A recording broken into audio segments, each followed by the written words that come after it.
button for audition, and I was like, wait, no, I don't do that. I have like a physical button for it.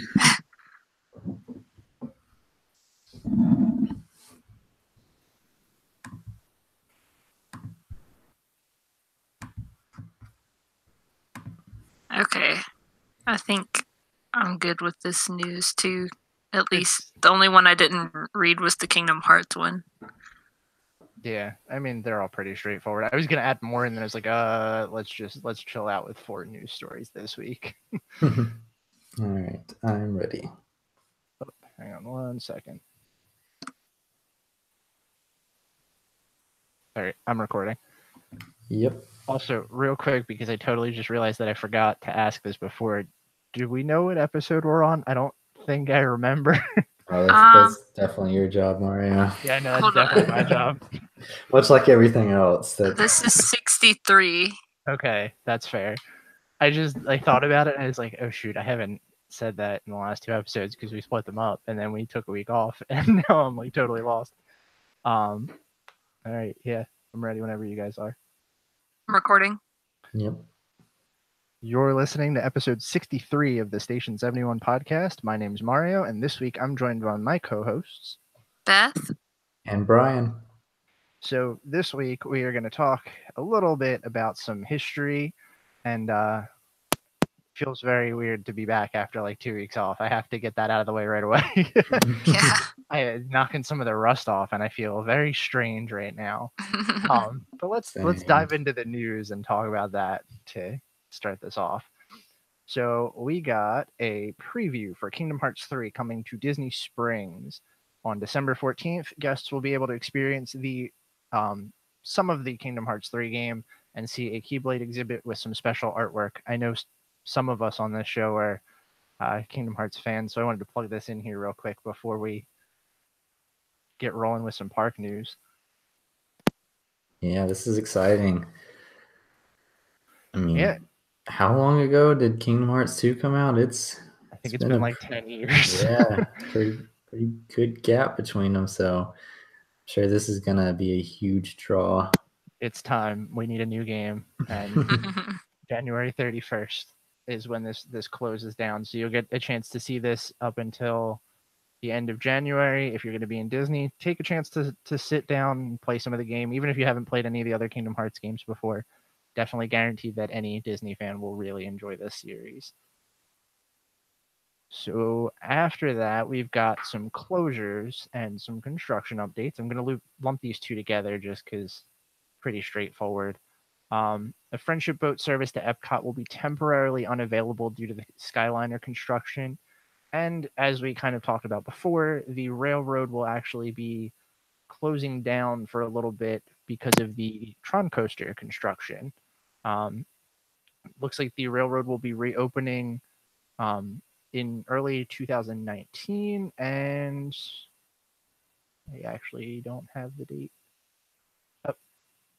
Work is supposed to last until, you know what? It might even be over at this point. I really got to read these news stories. So if it's not, wait, are we talking about the railroad? No, the Friendship. Or the Skyliner. Oh no, it's through mid-December, I believe, or early December. So I don't know if it's quite yet, but I haven't heard otherwise.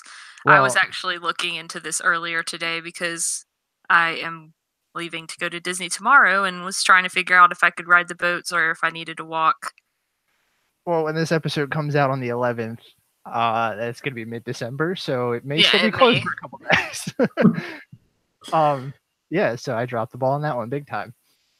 I don't understand why they are stopping the boat service, but because of construction, but the walkway is still available. Yeah, that's a very good question. Yeah, I don't have an answer for that one. Yeah, it's just like, what are they, short-staffed or something? I don't know. I don't know. Maybe it just runs too close to the exit, and they're trying to like avoid people. I don't know. I really can't. Like even looking at the pictures, I don't have a very good explanation for that one. I know what it is. They want people to get those extra steps and getting to the new bus like loop. Boy. So our last piece of news story, and this is one that I'm very excited about, even though it's nothing to do with our park. We got a look at a new attraction, the Beauty and the Beast Dark Ride that's going to be coming to Tokyo Disneyland. The Disney Parks blog released a video on their YouTube channel today detailing some of the animatronics, giving the attraction its name, and revealing some concept art. The new attraction is to be called Enchanted Tale of Beauty and the Beast, and it features some very stunning audio animatronic figures. I'm so excited about this, even though I will probably never see it. Yeah, these animatronics look awesome. And, you know, my biggest takeaway from this is they're not projection faced. So Yes. I'm beyond excited about that. I'm very excited about the ride system. For anybody that hasn't seen it, check out Mystic Manor. There's plenty of YouTube videos to see. It uses a trackless ride system, and it allows the seat that you're in to do all kind of cool stuff. And from this video, it looks like they're using a very, very similar one for this new Beauty and the Beast ride, and it looks very cool. Looks like it's going to open up a lot of possibilities for how they're pointing you in directions and kind of interacting with the ride. But I'm really excited about this technology coming back to Disney World, so that we'll have a chance to see it. So yeah, I'm kind of speculating here, and I don't know if I'm gonna if I'm just overthinking this in my head, but I'm looking at these concept arts, and there's a couple scenes from the attraction, like them dancing in the ballroom, the Be Our Guest scene. One scene that I think would be really cool, and I want to see a Disney or Imagineers take on it. I want to see the transformation scene in this attraction, and that would be cool. I want to see them pull some crazy Imagineer magic that only they can pull. That would be awesome. Mm-hmm. You don't think that they do it well enough in the stage show, Mario? God, no. Please where they hold up a sheet. That's kind of why I want to see it. That's what they're gonna do. They're gonna have two cast members just shaking a sheet up there. They're just gonna run out in the middle of the show. Hold on, guys, it's coming. Boy, oh, yeah. Goodness. Well, that said, we blew through the news pretty quick. Are you guys ready to talk about this week's topic? Yes. So we decided that because we've taken a couple days off from recording and gave ourselves a mini vacation, we were going to come back strong with a history episode. I know everybody kind of really likes these, and I actually found some pretty interesting stuff here. So we're going to be doing Splash Mountain this week. There was one that was requested. Shoot, who requested this? I am way off my game on this one. It feels like it was a while ago that it was requested, so we are finally getting around to it. Yeah, we are finally getting through some of these topics. It was actually requested by a couple people, so not too far off on that one. But not to discourage any of our listeners, we'll get to them eventually, but keep the suggestions coming. Yeah, sometimes we get a little backed up on those. But let's dive into this history lesson that we've got here. It looks like you've got a couple things about the actual movie itself. I know we talked about that a little bit in our movie rundown, but let's take this one a little bit in depth because this is an interesting movie to kind of unpack here. Yes, interesting. I think that Splash Mountain is very, very heavily based on the movie, more so than a lot of attractions I feel like around the park that are pulled from Disney IPs. And it's especially weird that Splash Mountain does that, considering how much Disney has kind of tried to distance himself from this movie. But regardless, Song of the South was released in 1946, and it was based on the Uncle Remus stories, who were written by Joe Chandler Harris. A little aside, growing up, my parents had a house in Eatonton, Georgia, which is where Joel Chandler Harris is from. And for anybody that's ever been there, there is not much at all in Eatonton, but there is an Uncle Remus museum, which is based on this story. Oh, wow. Or this collection of stories. So it does. It's interesting. I've been to it once. It's mainly just it's like outdoors. It's a collection of like small little shacks, kind of centered around the stories with some props and stuff in it. But yeah. Anyways, Joel Chandler Harris grew up during the Civil War, and a lot of the stories that he collected from slaves and former slaves after the war, he compiled into these short stories, and he began writing them, and some of them got published in the Atlanta Constitution, and eventually he ended up writing multiple books about it. But these collections of stories were what Disney decided to take and base the movie on. So back to this, it's 1946 when this movie gets released, and I think it's important to remember that at the time, this is coming right on the heels of World War II. Disney was not in a really great financial state at this time. And this is when they were putting out, a lot of their cheaper movies. This is, the package films. The package films. You had Make Mine Music come out right before this, not exactly Disney's high point. But what Disney decided to do with this was that they took live action and mixed it with animation, because the animated portions of movies took so long and were so expensive to produce that they kind of, I don't want to say cheapened it out, but they sprinkled in live action with it to, make it more cost effective to produce. So with that, they kind of use the live action, I feel like, is its own separate plot as kind of a way to get to the animated sequences. But for anyone that's seen it, I think it kind of works. It's nice to have the stories kind of break up the main plot of the live action. But I'll give a quick rundown of the plot for anyone that hasn't seen it. I'm assuming that's a lot of people, considering how hard it is to find a copy of this. This movie was never released on home video in America. It was in Europe and in other areas across the world, but I believe it's still distributed through other countries too. So if you really wanted, you probably could get an import of this movie, but that's probably the only way you're going to see it legally. Yep. Legally. So the plot of this movie is that there's a young boy named Johnny. I guess it's important to note too that the plot of this movie is set during Reconstruction, almost immediately after the Civil War. But it's also not explicitly stated that it's set there. Correct, which we'll see led to a lot of controversy. Right. But 7-year-old Johnny is going with his parents to stay at his grandparents' plantation in Georgia.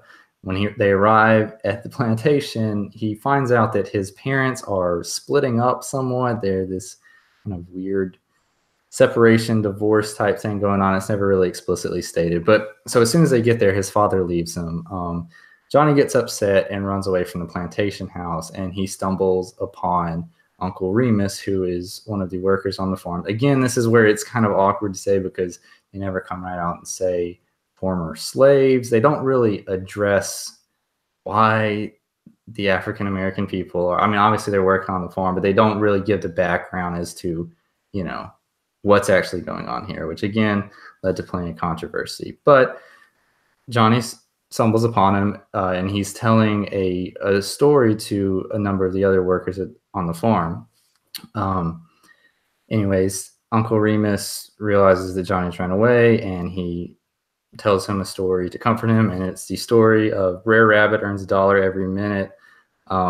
This basically breaks down to Brer Fox has set up a trap to catch someone who is stealing his crops. Brer Rabbit ends up getting caught in the trap because he's stealing his crops. Brer Bear comes by, and Brer Rabbit tells him that he's earning $1 a minute from Brer Fox, who is paying him to basically be a scarecrow in this trap and scare away the crows. So Brer Bear says, well, I want to do it. So he helps Brer Rabbit out of the trap, ties himself up in it, and then Brer Rabbit gets away. You can see kind of a snippet of this in the attraction, in the scene where Brer Bear is caught up in the trap, tied up in the tree with the rope. So that's one little piece of the movie that made it into the plot of the attraction. I think that's one of the things that the attraction did really well. I mean, we'll get into the history of that later, but it did really well with incorporating these tales and not giving them too much context. Mm-hmm. But it also doesn't need context, which is weird. Right. Which, it also brings to the point, they could have really just released this as a collection of the Uncle Remus short stories without the live action plot. And I feel like without that, there would have been almost no controversy with this. So I know we're kind of skipping ahead here. There's a couple things that like I've thought about after watching this movie, when we did our movie rundown, that maybe could have saved this movie. Like even just putting a title card, letting you know when it was set, that might have helped it a little bit, because it would have released maybe some of the tension on what some of these people are in the movie. And it also probably would have helped if they were a little more explicit to say that they weren't actually slaves still. Right. Or to like kind of move away from the stereotype of, I guess the one thing that it always gets called out for is the happy working slave stereotype. And if they did anything to move away from that, I think that would have been very helpful with this. Now, I know this is kind of controversial, but Warner Brothers has released some of their older cartoons, and they've had like a lot of cartoons that had some messages that wouldn't translate very well in today's economy. And before them, they've always put a warning saying like, hey, this is a product of its time. And I hate to say that because there are some like, it can be translated to racial undertones, I guess would be the proper way to phrase that. But even putting that might be helpful.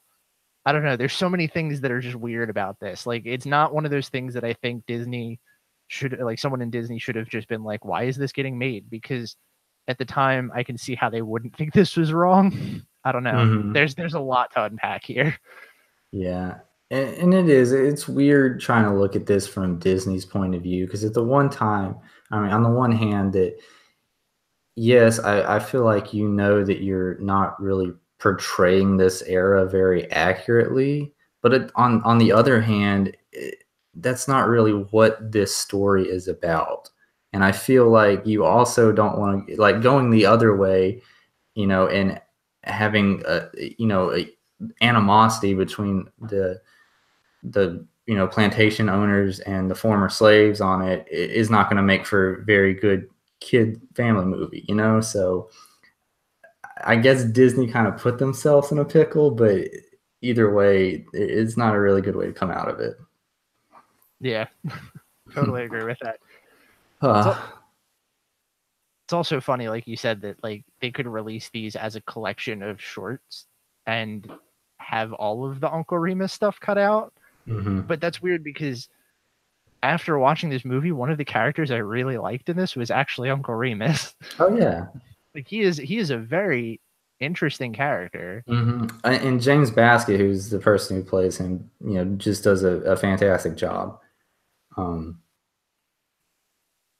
think he also won some awards for that role too, which is funny that Disney doesn't acknowledge that at all. Well, and that's it's what kind of gets lost in all of it when Disney's tried so hard to kind of pretend like this doesn't exist. Yeah. But moving back to the plot, again, the main live action storyline is kind of just to get to Uncle Remus telling some tales. The next one that they get to is one of the other controversial ones of this, and it's Brer Rabbit and the Tar Baby. Plotline for this one is that Brer Fox is again trying to catch Brer Rabbit, so he makes what is literally a tar baby. It is a baby made out of tar. And this has kind of become a phrase now to say when you get yourself in a situation, the harder you fight it, the worse you get. And that's kind of what happens. Brer Rabbit walks by this tar baby that Brer Fox has made, says hey to it, doesn't say hey back, so he gets in a scuffle with it. It ends up getting stuck to it, and then starts trying to fight with it more, and ends up getting more and more stuck. Brer Fox uses this as a chance to catch Brer Rabbit, and this is where we get the probably most iconic scene from the attraction, which is when Brer Fox is trying to figure out what he's going to do to Brer Rabbit now that he's caught him. And Brer Rabbit says, please, please, whatever you do, don't throw me in that briar patch, trying to make it seem like that's a bad thing when he actually lives there. So, of course, Brer Fox throws him in the briar patch and he gets away. And this is the scene that we see right before the drop in Splash Mountain. Because you're literally getting thrown into the briar patch. Yes. Yep. After that, the plot line moves along a little bit. There's some let's cut that.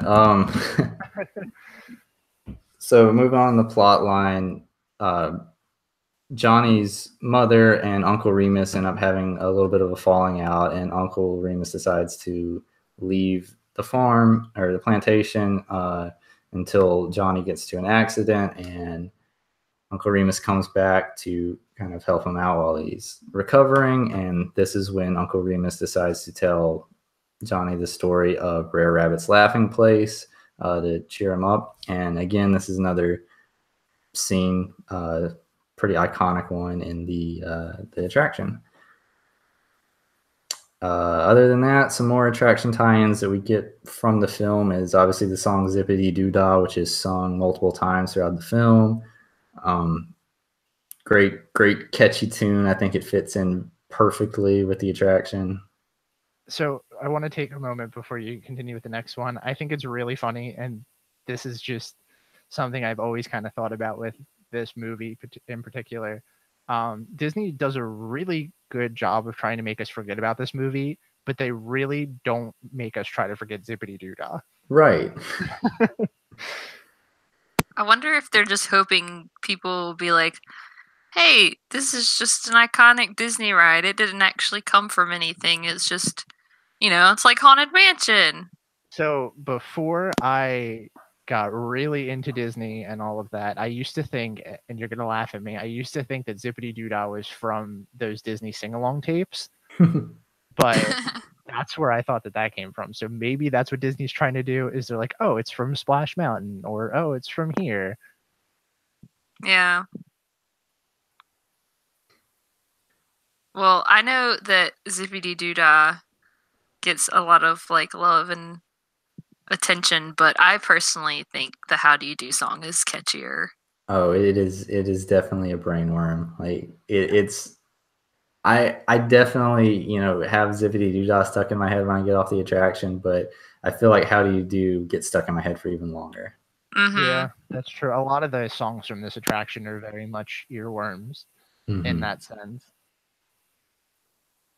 So anyway, attraction tie-ins. I derailed that for you. Sorry. Oh, okay. No, that was pretty much it.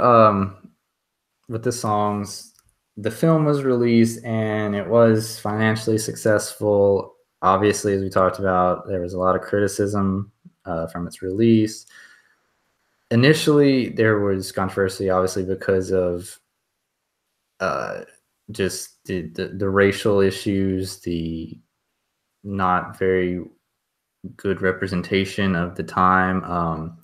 The NAACP came out and released a statement demeaning Disney for this, for, quote, glorifying slavery and distorting facts. There was also the controversy with the black actors from the films not even being able to go to the premiere that was held in Atlanta, caused more controversy. Just not handled very well, I think, by Disney. I mean, obviously it makes sense to release it in Atlanta, kind of where a lot of these stories stemmed from, but at the same time, I think you should have been able to realize that this was going to cause issues, and there ended up being protests. And yeah, on top of that, a lot of other critics also criticized Disney for making this film because they saw it as kind of a cop-out way for them to make a cheap movie by using the live action segments. Disney, hadn't put out a lot of full-length feature films at this point, but from the big ones like Snow White, Pinocchio, at the beginning, now they see these cheaper made animation films coming, and now you see this on top of it. They just felt like Disney was kind of continually stepping down and lowering the quality of their work. So even though this film did make money, it was met with a lot of backlash for several different reasons upon its release. I think you said it got released in Atlanta? Yeah, the premiere was in Atlanta. Like when the movie came out originally? Yes. Yep. Like, what did they think was going to happen? Like, Atlanta is a very, like, heavily, like, minority inhabited, place. Yep. It just doesn't seem like a good move on their part. There's a lot of things that Disney A did that lot. they could have just handled so much better. Yes. So after all of this, Disney decided to use this as a basis for a ride. So I think that's the best way to transition to this, which is really funny how this all happens. So Disney Imagineer Tony Baxter, who, for those of you that don't know, is behind Big Thunder Mountain Railroad, the original Journey into Imagination Pavilion, Star Tours, a lot of Disneyland Paris rides like that. He was commuting between the Anaheim Imagineering studio and his house, and he got stuck in traffic and came up with this idea around the time that he came up with this idea for a log flume attraction.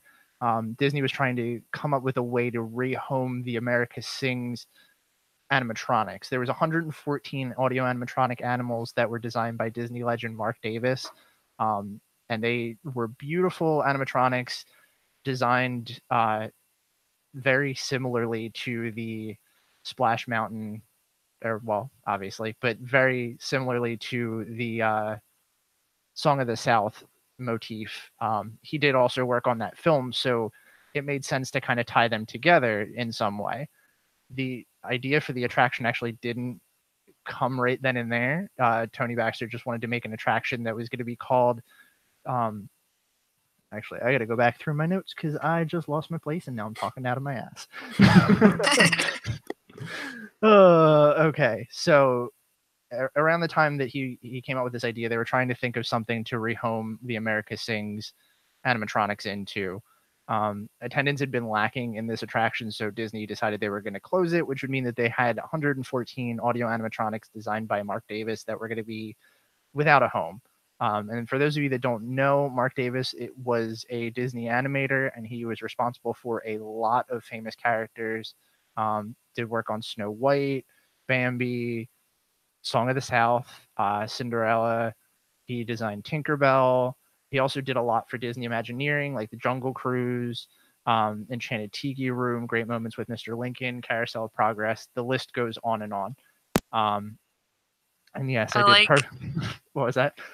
You can cut this if you want, but I like that how you glossed over. Well, America Sings was just not very popular anymore. Well, it had nothing to do with the fact that a girl got crushed in between the walls. Wait, what?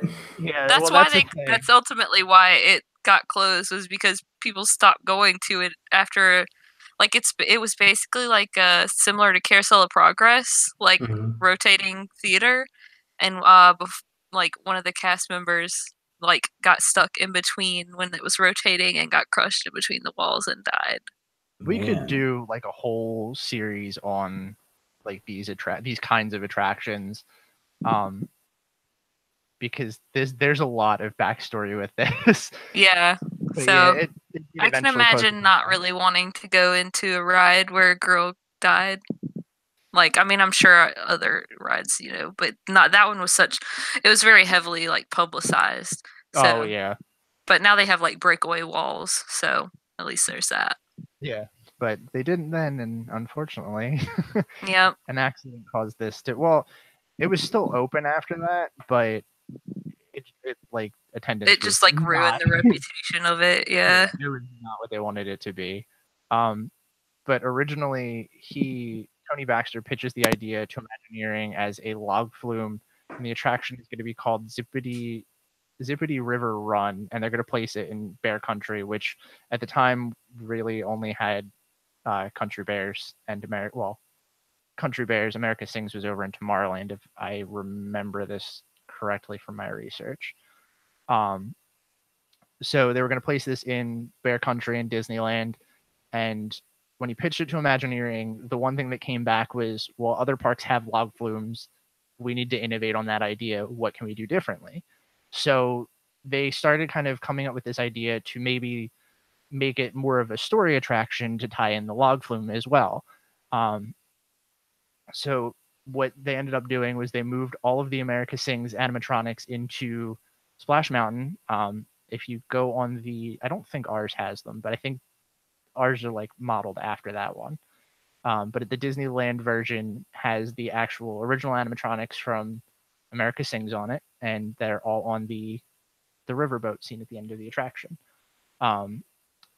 So they kind of took what we were talking about, where they took the stories of Brer Fox and Brer Rabbit and Brer Bear, and they mixed them in without putting the live action segments in there.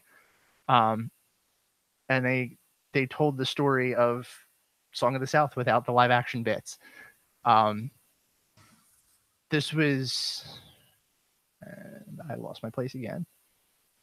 Okay, so after all this idea had come up, Michael Eisner decided that he wanted to change the name from Zippity River Run to Splash Mountain. I love this story because every time I hear it, it makes less and less sense.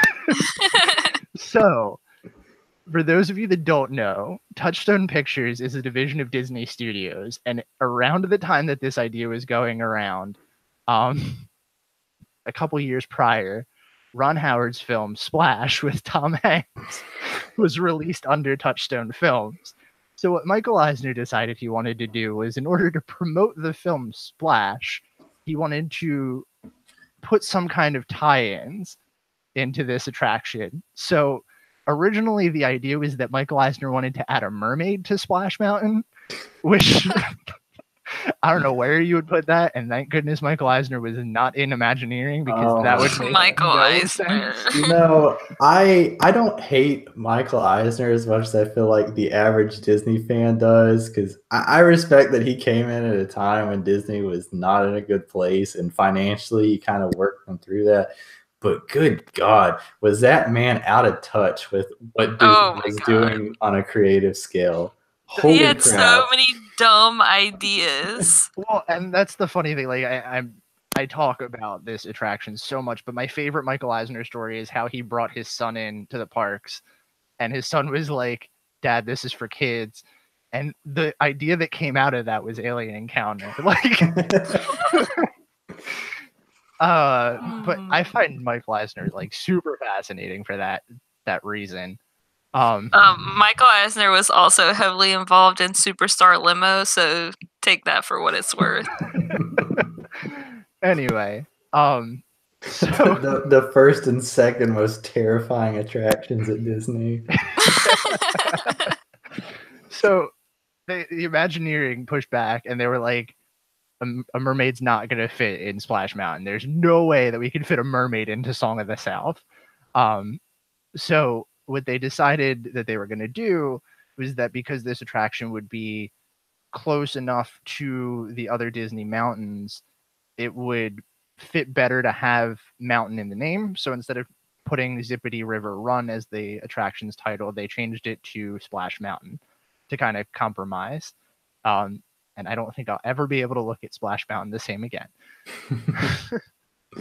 So along with that, Splash Mountain opens in 1989, and it also changes Bear Country's name to Critter Country, in Disneyland.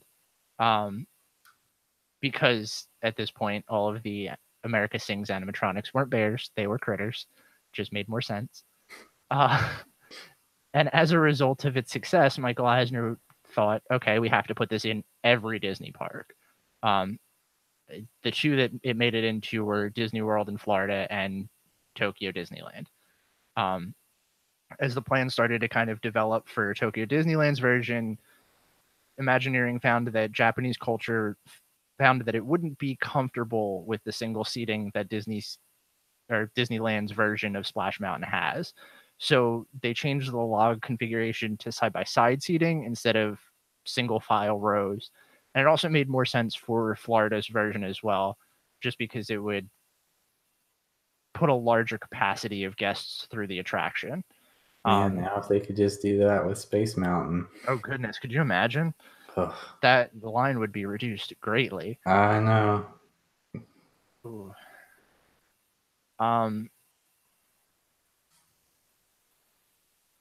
This is the part that I have not read since I put it in here, so bear with me a second again. Man, we got really rusty over the last couple weeks, huh? It's because we haven't done this in like 2 weeks, so I'm just like so out of it. Oh, okay. Yeah, so 1990 construction of Splash Mountain starts, and it requires a complete reconfiguration of Frontierland, which is weird to me because it's in a weird spot, and I've talked about that before. With that, the old train station had to be torn down and moved, and it was also used as a visual buffer in the landscaping, blending the Wild West theming of Frontierland and the theming around Splash Mountain. Just because Wild West and Deep South aren't exactly the closest related thing. So this also was the first time in Disney history that the Walt Disney World Railroad could not run, which I think is kind of fitting considering we're in a time now where it's not going to run because of the Tron coaster. Yeah, that used to be a big deal to Disney back then, and now they're just like, shut it down. You just park the trains at the station and people will take pictures with them.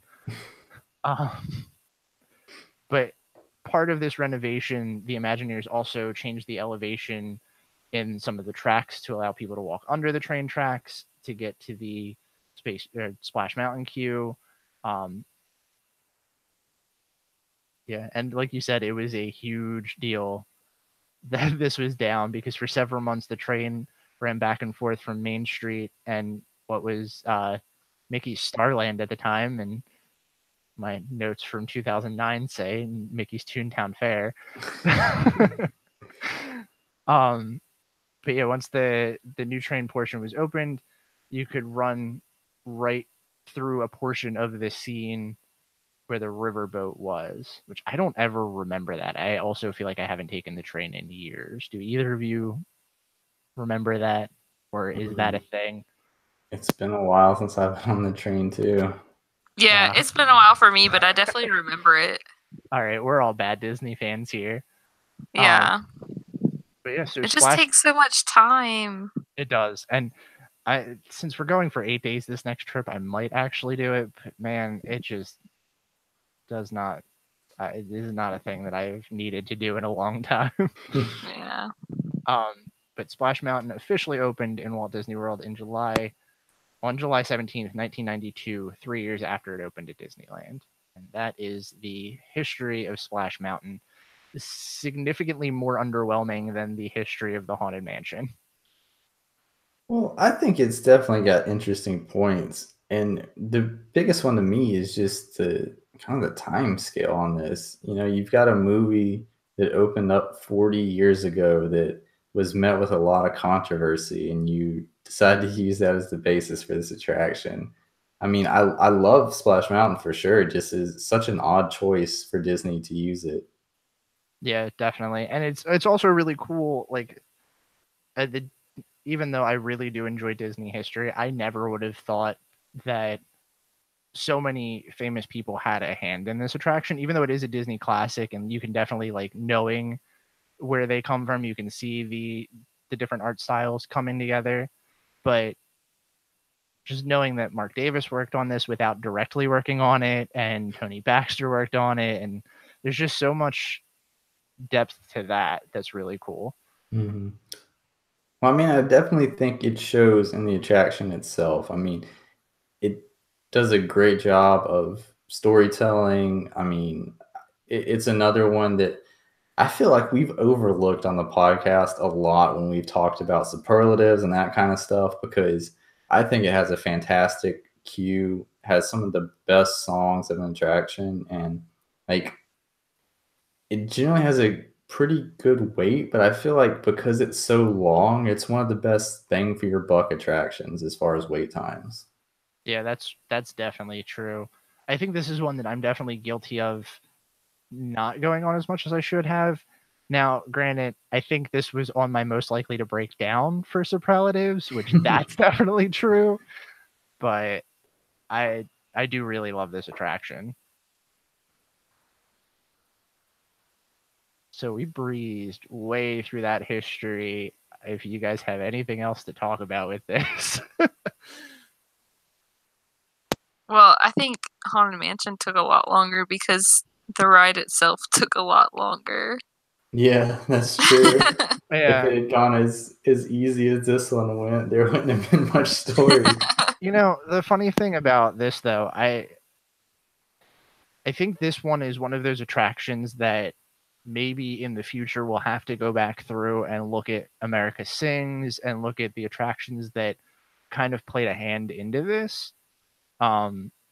Because even just the history of like just how Splash Mountain came to be is it's cool, but there's more to it than just this 1 hour is going to allow. Like if we went back and we were like, this is what America Sings was, this is why it came out, this is what happened with it, like that maybe would have given us like a solid 2 hours, but that's even condensing all of that. Mm-hmm. So I guess we should add that to our list, like go through some of the former attractions that precursored some other ones and how they made them great. All right. What are your favorite scenes from Splash Mountain?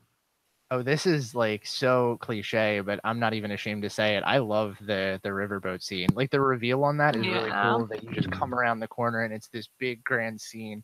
I think one of my favorite things that Disney does are those large scale scenes. Like my personal favorite scene in Pirates is when you turn the corner and you see the giant, like the boat and the Barbossa animatronics on it. Like that's my favorite scene in Pirates too. So I think when Disney does large scale things like that, that's just to me, it really shows that Disney Imagineering can use what they have and make their own little world in this tiny section of the park. Mm-hmm. Yeah, I agree with that. I feel like it's everyone's answer, but it's mine too. What about you, Brian? I really like the laughing place scene, and it's mainly a nostalgia thing. But what I love about Splash is that like, when you're going to the ride, you know, the first thing you see as you're walking towards it is the drop at the end, and everybody screaming coming off of it, the water splashing and everything. So I always remember, like as a kid getting on, I was always nervous because I knew there's a drop at the end. So then I would, you know, see that coming up to it. But then you get on the ride, and like the ride is so long and it's so well themed up until that point, you kind of like almost forget like that the drop's coming, or at least I did as a kid. And so I would always, it's like, oh great, you know, you're kind of just going through like a dark ride almost till you get up there. And every time at the laughing place, it was like it would hit me. I was like, oh crap, I forgot. Like right after this is the scary part when it goes. So I always like the laughing place because of that. I think that's a great scene too, because there's a lot of like auditorial cues that tell you what's coming next. Like the entire ride is very carefree. The music itself is very lighthearted and bouncy and upbeat. But then you start to hit the laughing place, and even as you start to climb that hill, you can hear like almost a shift in the key in the music. It sounds more like a minor key than it is in a major key, and you hear like the bees and the two vultures, I think they are, that tell you to turn back. And like just the entire ride shifts at this one point and it just completely does a 180 from being so lighthearted and carefree, even though, you know, Brer Rabbit's going through all this stuff and like just narrowly escaping it. You should at this point know that you're going to just narrowly escape the briar patch, but just that 1 second of like a complete 180 pivot is so interesting and cool to the ride's design. I think that's like they did that perfectly. Mm-hmm. You know, and I don't know offhand, but this is definitely one attraction that I can't really recall any major update ever occurring with this. It goes under a refurbishment almost like every other year, I want to say. But no changes to the attraction, right? No, it's always just general maintenance. Yeah. I mean, I know it hasn't been there a super long time, but it's got a pretty good run with nothing really changed with it. And I think that really speaks to how good of a job the Imagineers did on the first time around with it. Well, if you think about it that way too, it's been there since 92, which is 26 years. And yeah, I know everyone on this podcast is sighing right now. But yeah, it's been there 26 years, and there are rides that have been there way shorter that have gotten overhauled way quicker. Mm-hmm. Now, there's one thing I kind of want to go back, and I meant to mention this when we were talking about the movie. But I was listening to a podcast, and I can't remember which one it was, and I found a few of them after we did our Disney movie run through that go through each Disney movie in order, and like they're watching them and then talking about like the life lessons and stuff. So there's a couple of them, and if I remember them, I'll throw them in the show notes. But one of the ones I was listening to was talking about like the morality behind Song of the South and how there's actually a very clear and concise message between both the live action portions and the animated portions of the film. And the bigger, larger lesson that is told through the actual tales is that you can't quite run away from your problems because they'll always catch up to you. And I think that that's one that Disney really hasn't ever revisited. And it's a really interesting message. I really wish that Disney would like do something to bring this movie out of the hiding. That's a good point. I've never really thought about that. Yeah, and if you think about it, because every time that Brer Rabbit runs away from something or gets out of a situation, it does eventually come back to him in the end. Like that's the big thing. I think the finale scene is where he's trying to run away from home, if I remember correctly, and he does eventually realize that his home is the briar patch. And even in the beginning of the movie, Johnny's trying to run away from home because his parents are splitting up, and he's not happy about that. So if you think about it from that perspective, and he gets the story told to him through Uncle Remus, who does tell him like, hey, listen, you can't just run away. That's not going to solve everything. Either way, both of the stories come to that nice conclusion together. And I think that that's a really cool device that Disney needs to do again if they're going to do something like this. But I don't think we'll ever see anything like this again. Probably not. But I'm actually surprised we haven't seen anything. Talking about Song of the South again, I'm surprised we haven't seen anything come out of that, because when Whoopi Goldberg was added to the Disney Legends, she made it in her speech that she wanted Song of the South to be released from the vault because she said that we can't run away from our past mistakes, which, funny enough, is the story as the moral of the film. Well, I think it brings up a good point. Like you were talking about earlier with Warner Brothers, still releasing these, very, very controversial cartoons. And if you've seen any of them, I mean, they're worse than Song of the South, I would say. They're terrible. And the thing is that I feel like Disney is almost making it worse. That, yes, Song of the South had parts in it that were very insensitive, but I feel like this whole clout over the movie that they've made by trying to hide it, by not releasing it in America and everything, has set up this controversy, and it makes it seem a lot worse than it is. Yeah, that's definitely true. I also feel like if they hadn't made a deal out of it, that no one else would like remember it. I mean, I guess because Splash exists, like people maybe would look into it, but I feel like it's such a taboo thing that has made like people seek it out more. Mm-hmm. Yeah, and that's definitely the case. Like anytime it's brought up in conversation, it's always, oh, it's that movie. Like I, I don't think the movie's all that great. I do think that Disney should release it because it is a very interesting piece of material for its time, and it's something that I think we should really study in the sense that, like, there's a lot to learn from this, not just from the moral of the film, but like from where Disney was at the time and the outrage that they received with it. But it's always brought up as like Disney's forgotten child, I guess. Mm-hmm. Side note, I was going to say the black sheep of Disney, and I felt that was really wrong. Yeah. Wouldn't have been great wording. Gonna cut that one.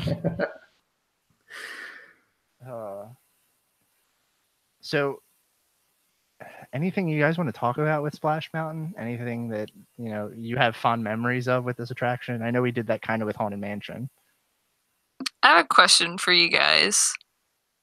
Do you ever actually get super soaked when you ride it? It's a complete crapshoot. 100%. Yeah, sometimes I will get absolutely soaked. Sometimes not a drop on me. I feel like the only time I ever really get wet is not actually from the splash. It's from like the water jets. Mm-hmm. And the boat rocking. I get more wet from like the actual ride rocking back and forth and knocking water into the cart than I do the actual drop. And I see. I don't mind. Like, I don't know what it is, but like, I'm fine if I get wet, like actually going down the drop. But I hate when you make that turn and there's that part that like squirts water over like intermittently. So you're sitting there like, oh my god, is it gonna get me? Is it gonna get me or not? Is it getting closer to it? Yeah, so, I would say 9 times out of 10, I get more wet riding Pirates than I do this. That's true. Now, question for you is, do you feel like you get more wet in the front of the car, or because I've always felt that way? Like if I'm the front row of the vehicle, I feel like I'm going to get soaked, or at least like significantly more damp than anyone else in the car. But any other time I haven't been in the front, I feel like I haven't gotten wet. Yeah, I think that's true. Well, at least I'm not the only one on that one. You just got to make sure you like tip your toes up so that the water doesn't go into your shoes. Oh, that's the worst. That is the worst. I literally had to throw away a pair of shoes that way. They just were beyond repair. I still stand by the fact that this is the attraction most likely to break down. I've never. I don't know. Maybe I just wasn't paying attention, but I don't remember a time where I was there that it broke down. I can tell you that every time I have been to Disney with my girlfriend, it has not been functioning. Well, they close it for lightning strike, so that doesn't help. Yeah, and like when they close it for a refurb, it's like a 9-month refurb.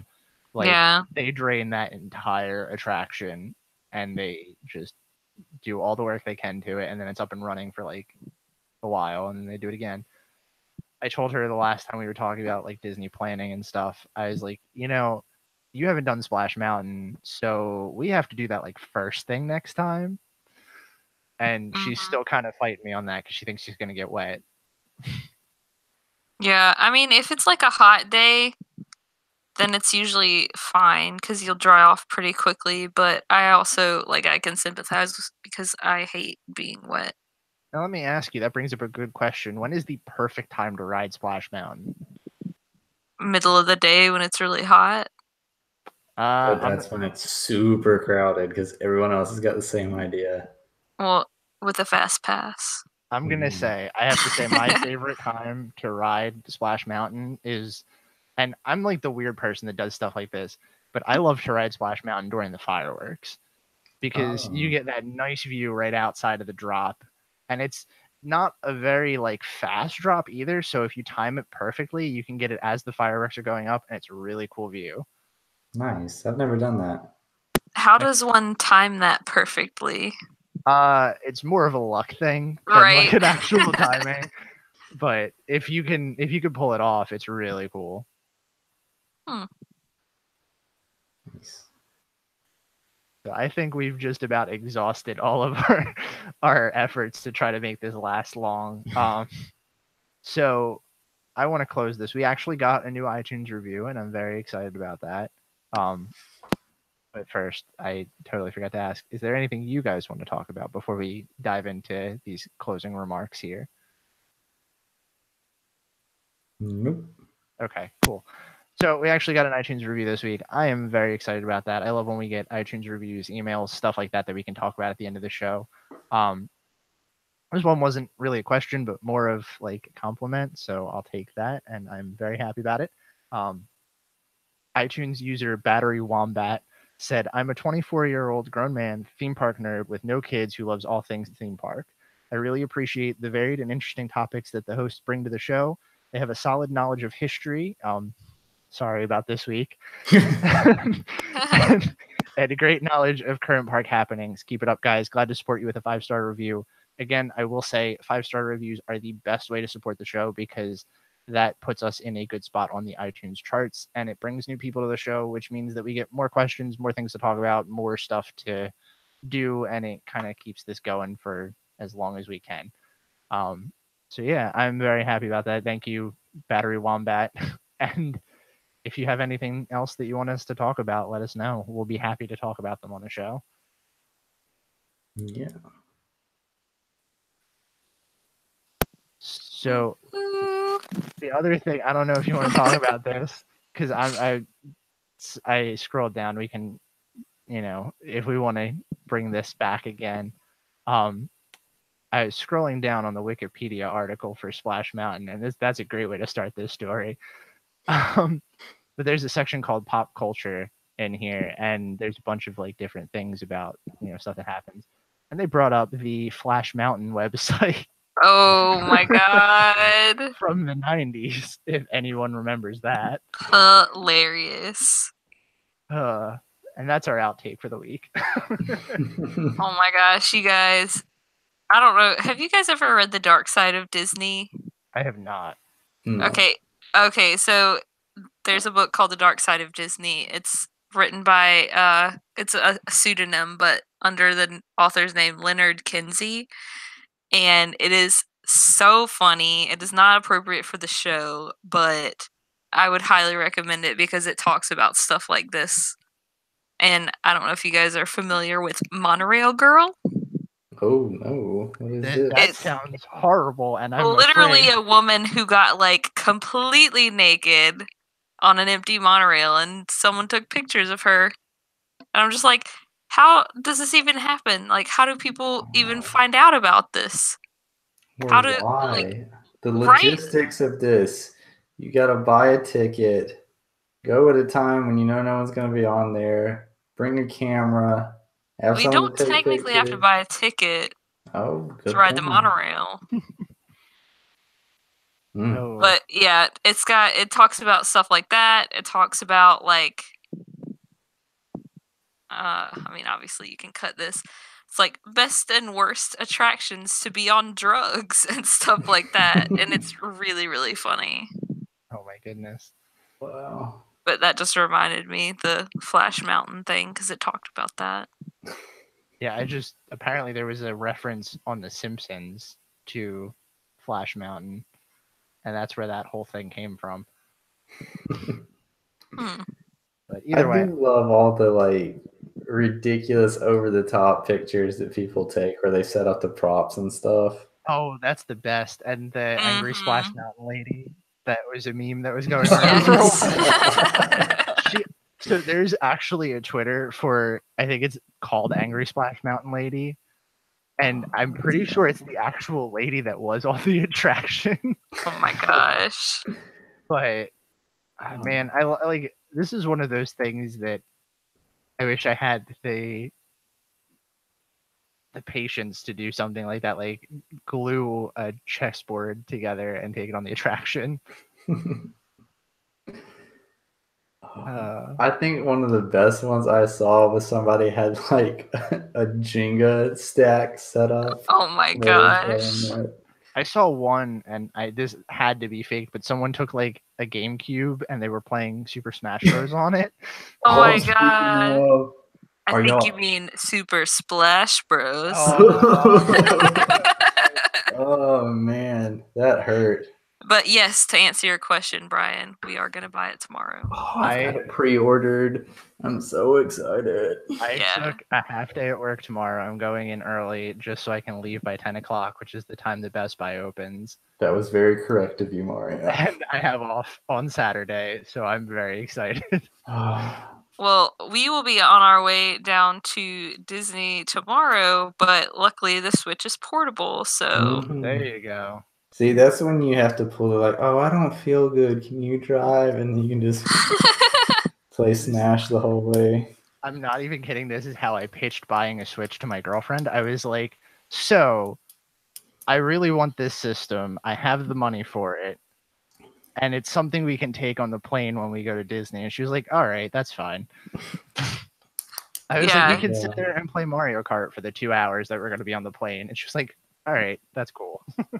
It's so awesome. So, funny story, Laz, for his job, he like goes around and sets up and fixes electronics displays at a bunch of different stores.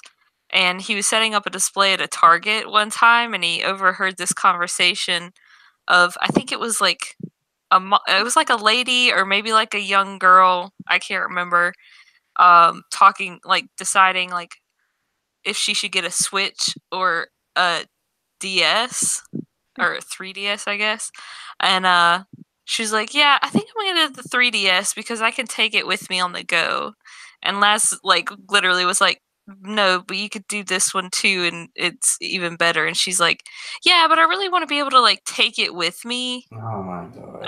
And he's just like, he tried to explain it to her, and she was just like, do you see I like the fact that it's portable. And he's like, okay, I'm done. I can tell you the console is a giant screen.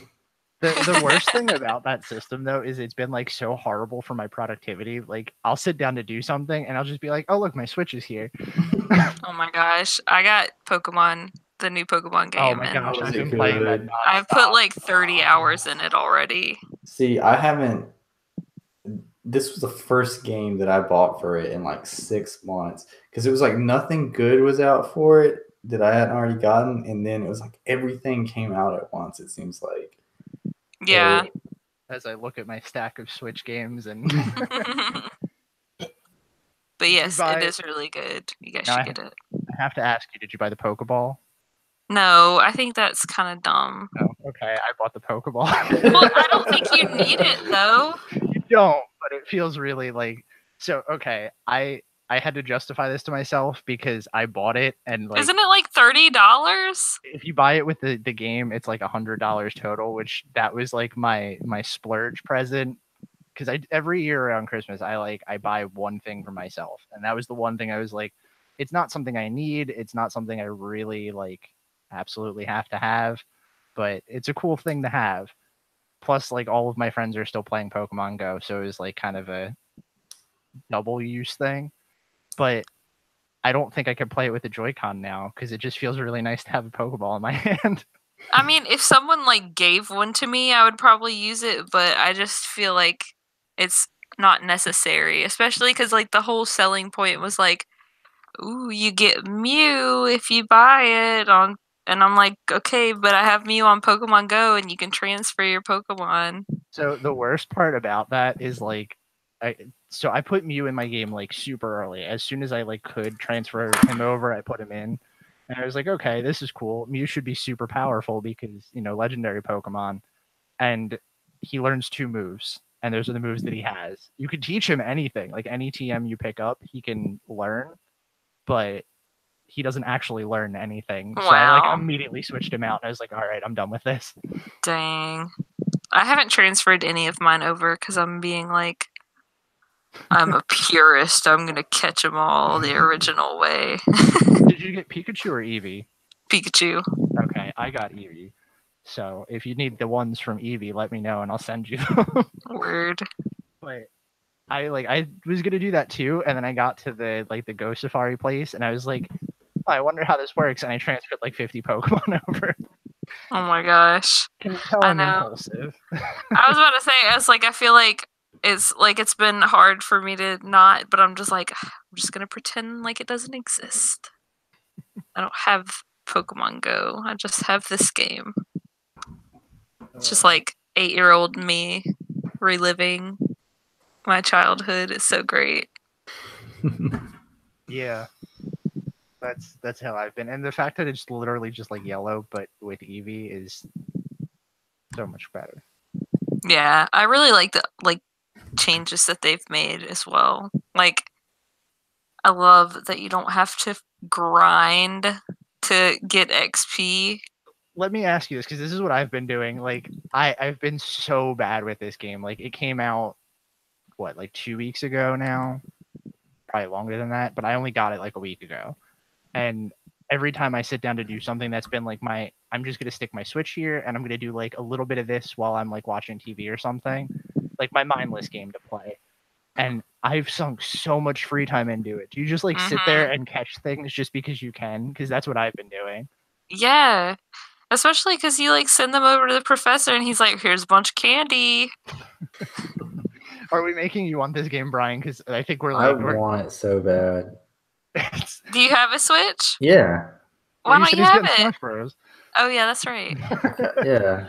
You should get it. I should. I say I haven't bought a game in a long time. I actually just bought Mario Party because I was having a party and we wanted to get it free to play last weekend, but kind of You mean you wanted people to hate each other? So Yeah. hold on, no. Here's the if you have a Switch, you need to go buy the Jackbox collections because they're the best party games to play. Really? Yeah, but you don't need a Switch for that. No, but they are on the Switch. All of them are on there now. Oh, true. So I didn't know what other systems you had, but it's really cool because it's like, I don't really know how to explain it, but they're like trivia games and like different, I don't know. If you have people that are like, you can laugh at each other's jokes kind of things, it's definitely a fun game to play, but everyone plays on their cell phone. Mm-hmm. So you just hook the system up to the TV or whatever, and you use like one of the controllers to actually like set it up and everything. And then everyone goes to a website and logs in, like just makes a username and puts in like a room code, and they answer questions on their phone, and like you do different things around the room, and it can get really funny. Oh my gosh. Cool. It's so funny. I love Drawful. Oh gosh, we do the TKO, the t-shirt drawing one. That one I haven't played that. So that one's really funny because you get like drawing prompts and you have to draw different things, and then you have to come up with like different slogans, and it could be anything. Like you can put whatever slogans they are, and then it randomizes it and sends it to other people, and like they get your drawings and your like different people's t-shirt slogans, and you have to match them up to make the best t-shirt. And then everyone votes on them, and it's like a ladder match on who has the best one. That's fun. It's things like that, but that's really fun. I have like all 5 of them now.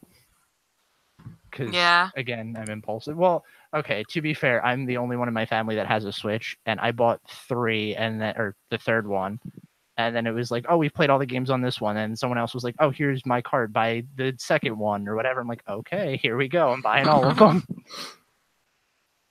Yeah, I played Drawful a few weeks ago, and I was like, I forgot how fun this was. The one that everyone thinks about, though, is Quiplash. That's like... Quiplash is fun, too. That's the best one. I mean, if you talk to anyone.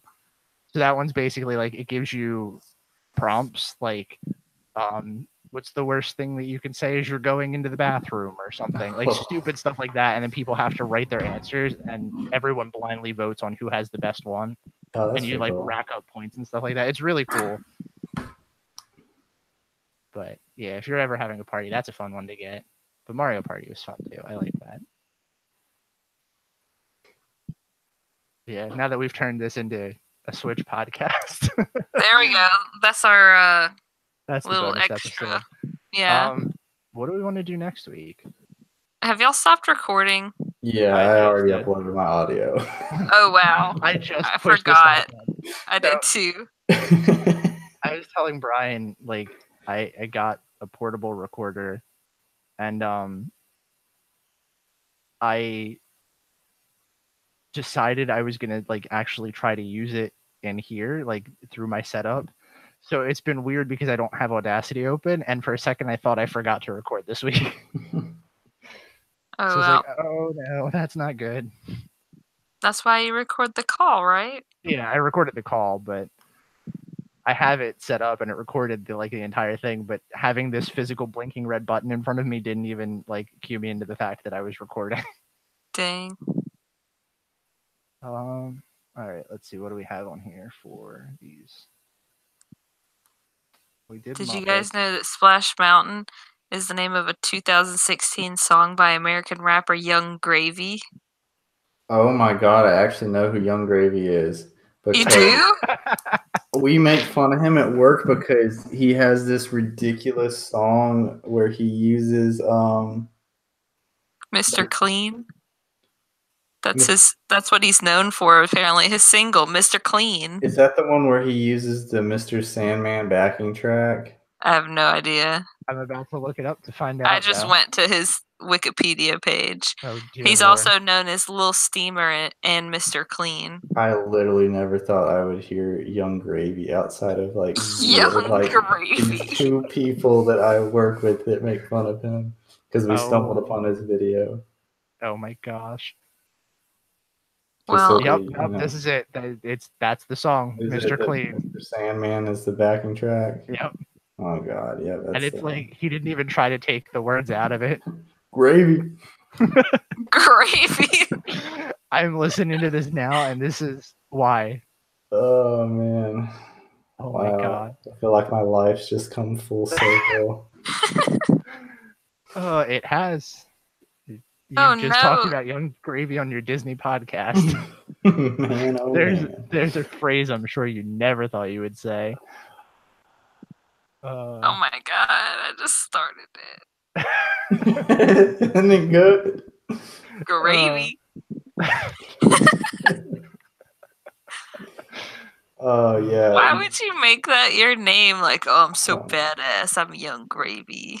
Me and these guys at work, we for like the past couple weeks, we've just been going at lunch and trying to find the worst rappers we can on YouTube.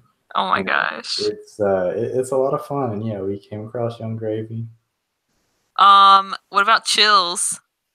Chills. Which one is that? The dude that like talks really, really high pitch the whole time?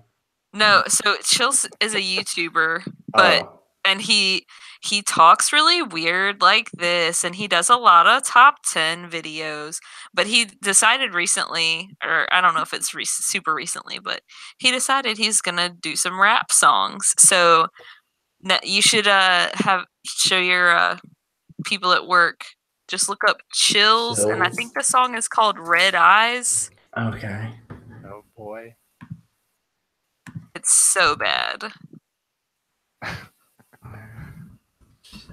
Did I ever tell you about the kid that I worked with that gave me his mixed CD? Oh no, that's the worst. So, once upon a time, I was a manager at a Toys R Us, and this kid that I worked with, like, his car constantly broke down, and when I first met him, everybody was like, oh, he goes on tour a lot, he's in a band and this and that. I'm like, all right, cool, whatever. Like, you know, you do your own thing, kid. But he came back from this tour and his car just like magically stopped working. And I was like, yeah, sure, I'll drive you home because he was on the way home. Oh, that was your mistake. That was my first mistake. But apparently this kid used to keep like copies of his mix CD in his locker. And what? Yeah, like his. You guys had lockers? Yeah, we had lockers. Wow, what a great idea for a retail environment that I have worked in retail environments and never got. Yeah, like every time I've worked retail, it was a locker situation. But yeah, so he was like, oh, you have to listen to this. He's like, I don't want you to listen to it while I'm here.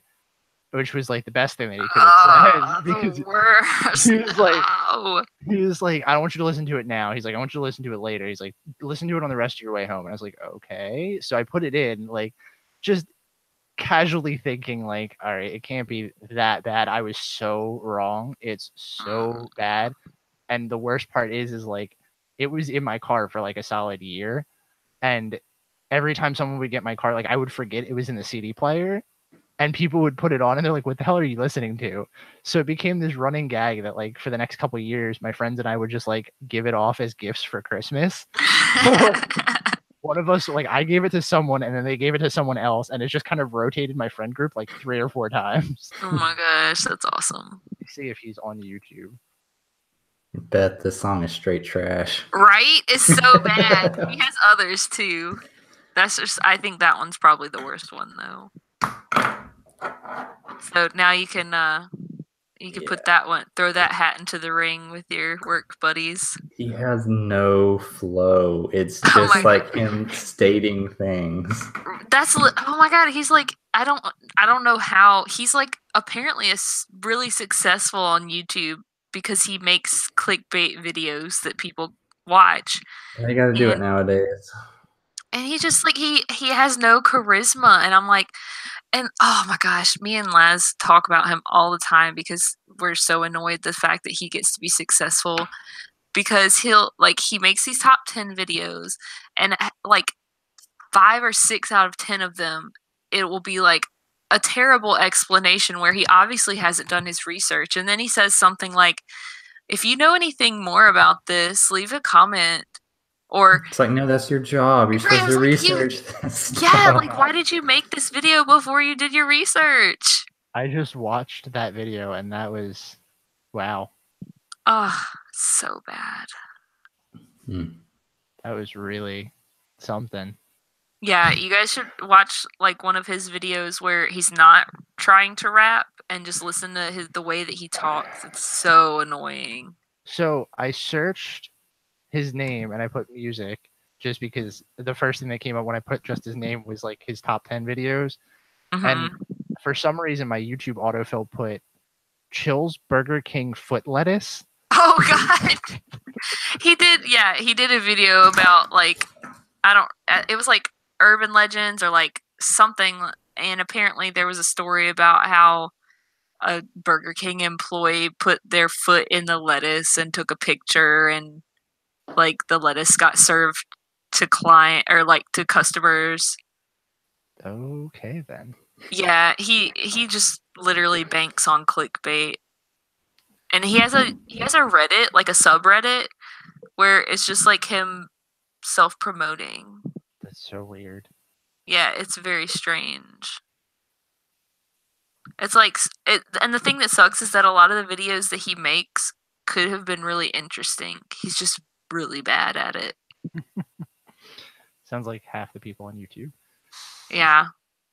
So do you guys want to do? I'm sorry. Back to the topics because we got way far off on that one. Yeah. Do we want to do another history one, or do we want to do? We could do another game. We haven't done like a draft in a while. Yeah. I'm gonna put this person that sent us an email just for later. It's like history of nighttime entertainment. Oh, that's interesting. Yeah, I can't remember her name. I'll look it up. So how do we do a draft differently than the last time? That's the question. Do we want to do? I don't know. We did draft a park.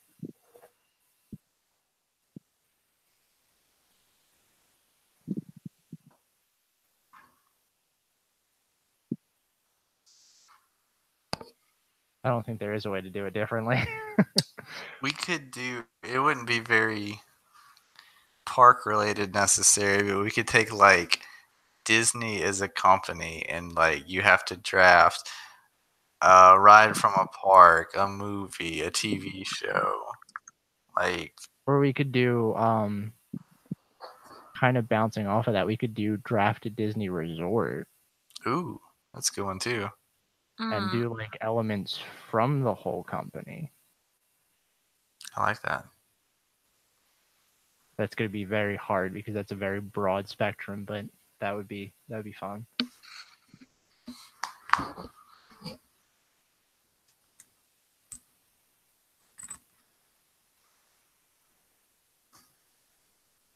Question is, what's off limits? Nothing. We never did Epcot. I just realized that looking at the tab, we divvied up World Showcase for a World Showcase in depth, and we never did it. Oh man, you're right. We did that so long ago too. Like I clicked on it. I was like, oh, we actually. What did we do that week that we were supposed to do that? Why did we skip it? None of us are prepared for it. Oh, okay. Yeah. That sounds about right. Yeah, as usual.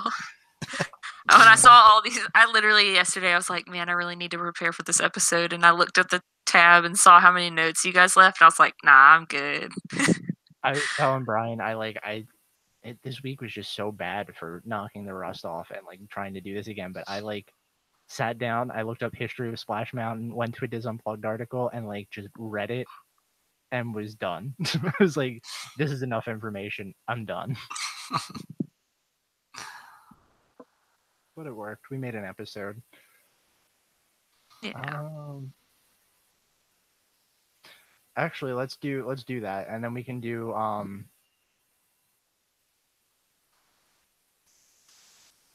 in our resort draft. Let's draft a let's make this super fantasy resort and draft a attraction to replace the pool, a restaurant from anywhere on property, and an overall theme. All right. Did you write that down? I did not. That was just off the top of my head. Okay, what did you say? So we'll draft like an overall resort, like come up with a new Disney resort. In order to do that, you have to have a attraction to replace the pool. So it can be any attraction. It's just got to be some kind of like drawing feature.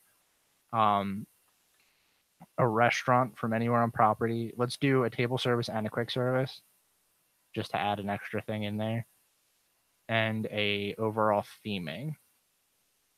Because then the draft kind of plays into those three, and then the theme's kind of just like a free for all. Wait. So, but we're doing it as a draft. So, like, we each have to pick, and then one person picks the next one. Yeah. So, yeah. How are we going to do that as a draft? Does that really count as like a draft? Then it's more so like. Are we just coming up with our own then and like presenting it? Yeah. Okay. But let's do it kind of draft rules where if someone takes it, you can't use that. Because that'll make for a more interesting podcast than all of us should be like, yeah, let's do a Tower of Terror resort. I gotcha. Okay.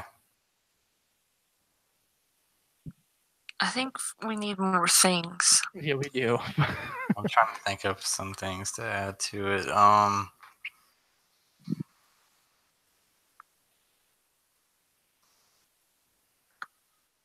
was gonna say a transportation system, but there's like, other than the monorail and then like boats, I don't think anybody wants any of the other options.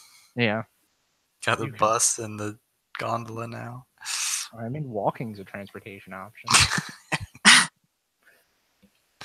I want a resort where I can walk to all 4 parks.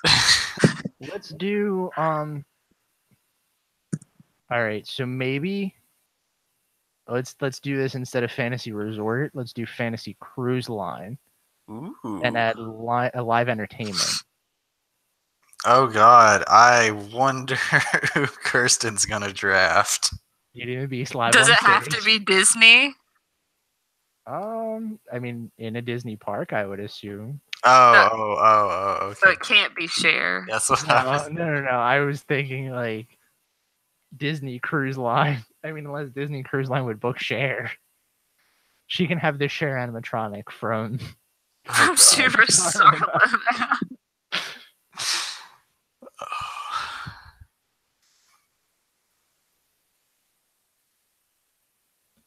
Overall theming, one attraction to replace the pool. That's still so weird. Here's an attraction on a cruise boat. restaurant from anywhere on property, 1 entertainment element, and then. Well, wait. Let's say instead of 1 attraction to replace the pool, let's do 1 attraction and a pool from a resort. So we'll have. Okay, there we go. That's perfect. I was gonna say the other thing we could do is like recreational activity, but like I like that idea better. I want to do recreational activity. How dope would like horseback riding on a boat be? That would be utterly terrifying. It really would. This whole thing is gonna be terrifying. Could you imagine riding like? I keep going. Imagine riding Expedition Everest on a cruise ship. Oh God. These boats are gonna be so unrealistic, but like it's gonna be fun. All right. Sounds good to me. I'm gonna get off for the night on that one. All right. All right. All right.